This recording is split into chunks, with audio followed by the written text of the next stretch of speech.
wabia na wadau muhimu, hasa kwenye sekta ya uzalishaji.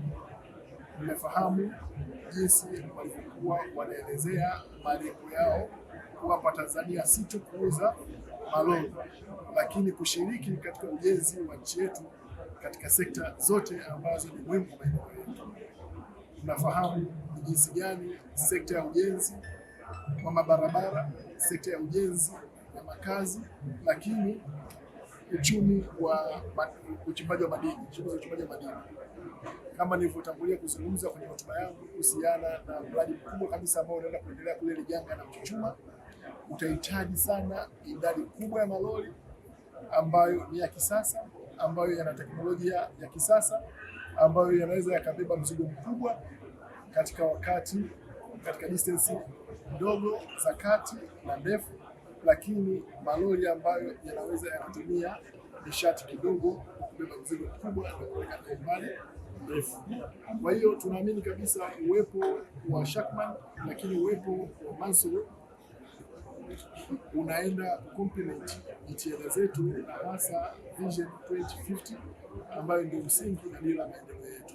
Kwa hiyo tunapozungumzia dira ya maendeleo ya 2020-2050 kuwa na uchumi imara, jumuishi na himilivu. Kwenye neno imara, hauwezi kuwa na uchumi imara kama hauna washirika wa kweli katika kuachieve malengo. Kwa hiyo Mansour wamekuwa wadau wakubwa katika utekelezaji wa ilani, kwa maana ya kuwa na mpango wa kuanzisha kiwanda cha assembly ya malori haya makubwa ambayo itaenda kuongeza ajira, itapunguza gharama, lakini pia inaenda kuongeza efficiency kwenye shughuli za usafirishaji.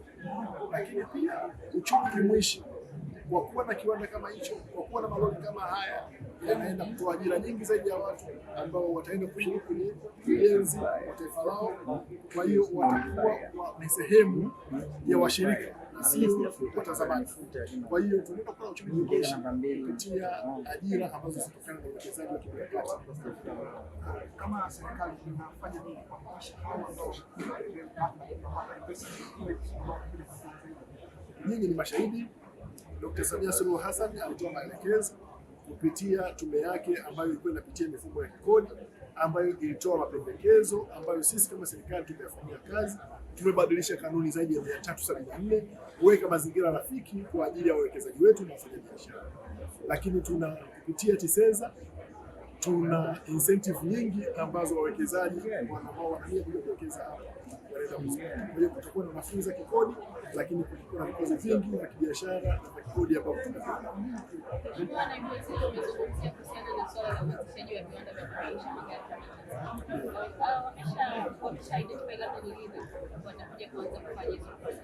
Wana mpango huo na bila shaka jambo hilo litaenda kukamilika ndani ya kipindi hiki cha Dr. Samia Suluhu Hassan akiwa rais wa Jamhuri ya Muungano wa Tanzania.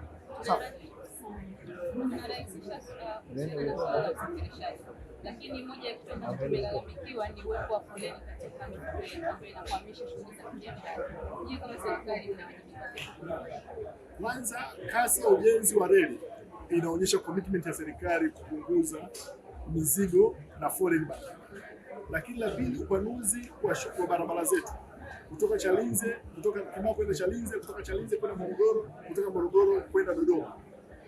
Upanuzi wa barabara hizo unaenda kuonyesha dhamira ya serikali ya kuona kwamba tunaenda kupata suluhu ya kudumu ya changamoto ya foleni za malori na magari barabarani. Lakini pamoja na hayo, tunajua hasara ambayo tunaipata kama serikali, hasara ambayo tunaipata wananchi wetu ya kupoteza muda, lakini na rasilimali fedha.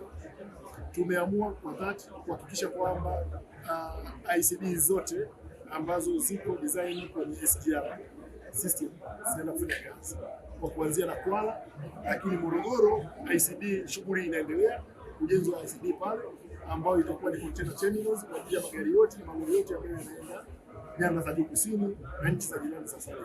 Lakini pale Ihumwa ICD imeshakamilika, tunaenda kuwa na ICD pale Bai na Ishara Tabora. Kwa hiyo haya yote tunayafanya kwa ajili ya kuwa na suluhu ya kudumu ya changamoto za msongamano barabarani.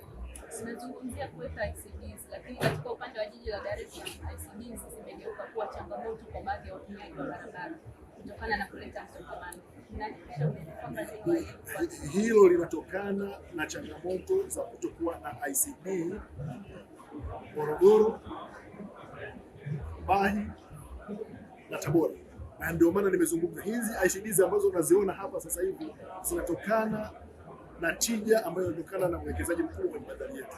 Kwa hiyo mzigo ambao unashuka bandarini ni mkubwa ukilinganisha na uwezo wa bandari yetu kuwa na uwezo wa kuweka yale makasha pale bandarini. Kwa hiyo ndio maana tumeamua kuhakikisha kwamba tuna develop ICDs along SGR Kwala, Morogoro, Ihumwa, Bahi na Tabora. Tukizijenga hizi hakutakuwa na foreign, lakini pia hakutakuwa na changamoto ya uhifadhi wa makasha pale bandarini Dar es Salaam.